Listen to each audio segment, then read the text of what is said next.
During the Second World War, the ship was in the middle of the South Pacific, and it was hit by a torpedo, and the ship began to go down. The sailors on board all scrambled to the lifeboats, and there was a Christian man who, when this happened, rushed into his room, took his Bible, his toothpaste, and a few other precious things, put them in a gunny sack, and managed to jump onto a piece of floating debris into the ocean. And he floated in the water for some time until he landed on a deserted South Pacific island. It was a warm climate.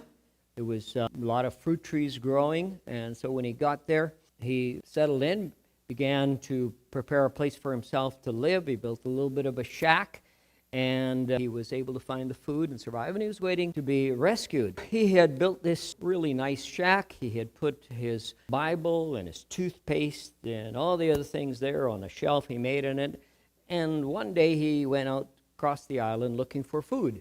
While he was on the other side of the island, a thunderstorm came along, and he rushed back to get to his little shack that he had made, and as he approached it, he saw smoke coming up. And he realized that lightning had hit his shack. That was kind of the last straw. And he said, God, why did you let this awful thing happen to me? After all I've gone through now this. And he's weeping and weeping and weeping. And as he's crying, he looks out into the ocean and he sees a ship. He climbs up into a large tree, takes off his shirt and waves it. And as he waves, he's delighted to see the ship comes into the bay. A boat is lowered down from the ship. The captain and a couple of crew members get into the boat and come to the island. And he's overjoyed. And he says to the captain, did you see me waving my shirt? And the captain responded, said, no, we saw your smoke signal.